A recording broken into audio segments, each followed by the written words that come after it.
마태복음 5장 27절에서 32절의 말씀까지의 말씀, 우리 한 절씩 교독하며 말씀을 보겠습니다. 간음하지 말아라 하고 말한 것을 너희가 들었다. 그러나 나는 너희에게 말한다. 여자를 보고 음욕을 품는 사람은 이미 마음으로 그 여자를 범하였다. 내 오른 눈이 너로 하여금 죄를 짓게 하거든 뺏어내버려라. 신체의 한 부분을 잃는 것이 온 몸이 지옥에 던져지는 것보다 더 낫다. 또 오른 죄를 짓게 하거든 찍어서 내버려라. 신체의 한 부분을 잃는 것이 온 몸에 지옥에 던져지는 것보다 더 낫다. 누구든지 아내를 버리려는 사람은 그에게 이혼 증서를 써 주어라 하고 말하였다. 그러나 나는 너에게 말한다. 음행을 한 경우를 제외하고 아내를 버리는 사람은 그 여자를 간음할 것이요 또 버림받은 여자와 결혼하는 사람은 누구든지 간음하는 것이다. 아멘. 여러분, 제가 함께 사역했던 목사님의 사모님의 기도입니다. 그 사모님은 부모님의 영혼 구원을 위해서 이렇게 기도했다고 합니다. 여러분, 제가 그 기도의 내용을 이제 설명드릴 텐데 여러분 어떻게 생각하시는지 한번 생각해 보시면 좋을 것 같습니다. 하나님, 우리 아버지가 암이라도 걸려서 예수님 믿게 해주세요. 여러분, 이렇게 기도했다고 합니다. 여러분, 이렇게 기도할 수 있을까? 이렇게 한번 생각하실 겁니다. 그런데 그 이유를 들어보면 이해가 되는 부분이 있습니다. 아버지가 스님이셨습니다. 여러분, 천태종은 결혼을 할 수 있는데 그것도 주지 스님이셨습니다. 그러니까 언니가 위로 5명입니다. 그러니까 딸이 5명인 거죠. 그러니까 언니가 모두 이제 공부를 잘해서 객지로 공부를 갔는데 둘째 언니가 먼저 예수를 만난 겁니다. 그리고 둘째가 첫째를 전도하고 그리고 셋째, 넷째가 계속해서 이제 객지로 공부하러 나오니까 셋째 전도하고 넷째 전도하고 마지막 이제 5째가 사모님이셨는데 그 5째까지 이제 전도를 한 겁니다. 자기도 전도를 받긴 했지만 큰일 났다 싶었던 겁니다. 왜냐하면 아버지가 알게 되면 큰일 나기 때문에 그렇습니다. 심지어 나중에 알게 된 사실은 아버지가 그 사실을 알고 바위 위에 올라갔다는 거예요. 이건 도저히 살 수가 없다. 그만큼 그 아버지에게는 충격적인 일입니다. 그런데 도저히 그 아버지를 예수 믿게 할 방법이 없는 겁니다. 그곳에서 떠나게 할 방법이 없는 겁니다. 그래서 기도하는 겁니다. 하나님, 암이라도 발병해서 그 스님의 일을 내려놓을 수만 있다면 하나님 그렇게 해달라고 기도했던 겁니다. 그런데 여러분, 정말로 기도대로 암이 발병했습니다. 그런데 여러분, 암이 발병하고 하나님 앞에 감사하는 기도를 했다고 해요. 여러분, 어떻게 그럴 수 있습니까? 왜 그럴 수 있었냐면 그 딸들에게 있어서는 우리 아버지가 예수를 믿는 것이 그 어떤 것보다 가치 있다고 생각했기 때문에 그렇습니다. 그래서 그 아버지가 이제 객지로 나오게 되고 스님의 일을 그만두게 되시고 이제 이 딸들이 사위와 함께 틈틈이 복음을 전하고 그렇게 이제 되었다 하는 이야기를 제가 들었습니다. 여러분, 앞에서 이야기했듯이 사모님의 그 기도는 어떤 면에서는 이해하기 힘듭니다. 그런데 무엇이 더 가치 있는가를 생각해 보면 이해가 되는 부분이 있습니다.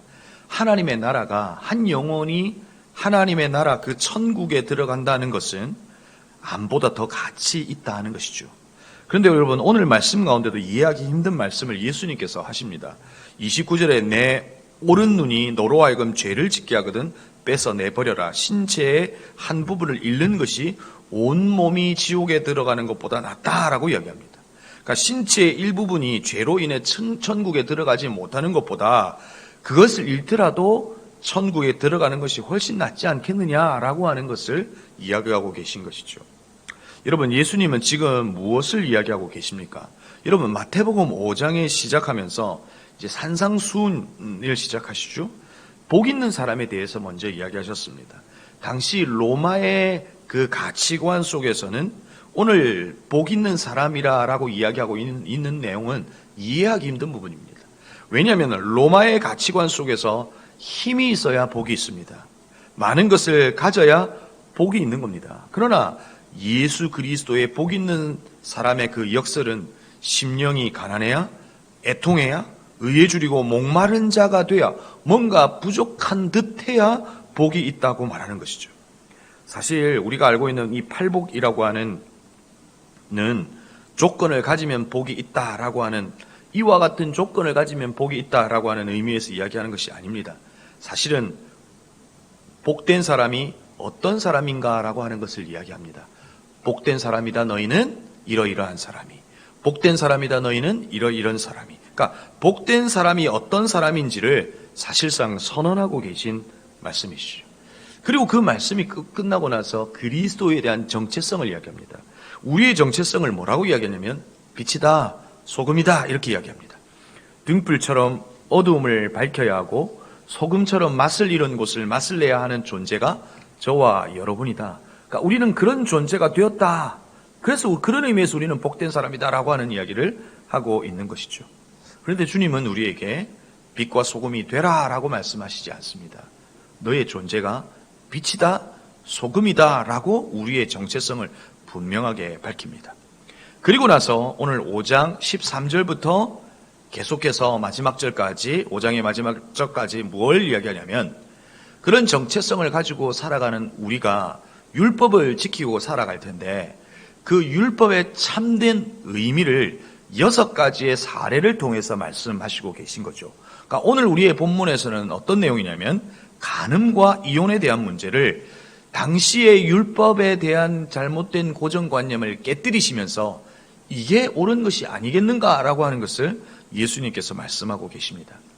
여러분, 예수님께서 이 땅에 오셔서 하신 사역을 요약하면 크게 2가지로 나눌 수 있습니다.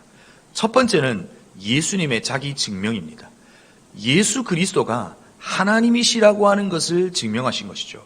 여러분, 어디에서 증명하신 것입니까? 말씀을 응하셔서 십자가에 못 박혀 죽으시고 부활하신 것으로 그가 하나님이신 것을 증명해 보이신 겁니다. 철저하게 예수 그리스도의 자기 증명이 복음서에는 기록되어 있습니다. 두 번째는 뭐냐면 그 당시에 가지고 있는 율법의 고정관념을 깨뜨리는 겁니다. 안식일의 규정을 주님께서는 그 안식일의 주인이신 예수 그리스도로 그들이 가지고 있었던 고정관념의 안식일을 깨뜨리는 것처럼 그들이 가지고 있었던 그 고정관념을 깨뜨려 버리는 겁니다. 당시의 율법의 이름으로 정의 내리고 있던 것을 말씀, 율법 그 자체이신 예수 그리스도가 바로잡고 있는 겁니다. 오늘 간음도 주님께서 정의도 새롭게 내리십니다. 직접적인 행위를 한 것을 간음이라고 생각했던 당시의 율법에서 이제 마음으로 품는 것도 간음이다라고 말하고 있는 겁니다. 28절을 보면 그러나 나는 너희에게 말한다. 여자를 보고 음욕을 품는 사람은 이미 마음으로 그 여자를 범하였다. 여러분, 아마도 당시의 그 시대적 배경 속에서 이 말씀을 읽으면 이것은 당시에 바리새인들을 향한 말씀일 것이다 하는 것이죠. 바리새인들은 율법을 지킨다고 하면서 자기들은 깨끗하다고 하면서 자신들은 하나님을 잘 믿고 있다고 하면서 음욕의 마음을 품고 있었기에 그리스도께서는 바로 그들의 마음의 정곡을 찌르며 말씀하시는 거예요. 간음이라고 하는 건 바로 그 음란한 마음을 품는 것도 간음이다라고 이야기한다는 겁니다. 그래서 너희들이 바리새인들이 간음하지 말라라고 하는 십계명의 계명을 가르치면서 그렇게 너희들은 마치 깨끗한 것처럼 살지 말아라 라고 하는 것을 말씀하고 계신 거죠. 그런데 여러분, 우리는 이제 5장부터 계속해서 우리의 관심은 어떤 것입니까? 사실 예수에 대하여 우리가 보고 있지만 우리는 복에 대한 관심이 많습니다. 그래서 팔복이라고 하는 말씀은 사실상 복에 대한 이야기가 아니죠. 그러나 그 팔복은 예수 그리스도의 성품을 이야기합니다. 그러나 우리는 복으로 이해하고 싶은 거죠. 그렇죠? 그래서 그리스도로부터 받고 싶은 복에 대한 관심이 많습니다. 그런데 정작 이 말씀을 통해서 계속해서 말씀하시는 건 뭡니까? 예수 그리스도가 복 그 자체라고 말하고 있는 겁니다. 예수 그리스도가 복이다라고 하는 것을 이야기하고 있는 것이죠. 그러면서 예수님의 관심은, 우리의 관심은 복이지만 예수님의 관심은 거룩이다라고 하는 걸 이야기하고 있는 겁니다. 내가 거룩하니 너희도 거룩하라. 주님은 철저하게 우리에게 복받는 자로 살기를 원하시지만 그 복받는 자의 삶은 우리의 존재의 변화 속에서 일어난다 하는 겁니다. 어떤 것을 소유해서가 아니라 우리의 존재의 변화로 주어지는 복받는 자의 삶을 원하신다는 겁니다.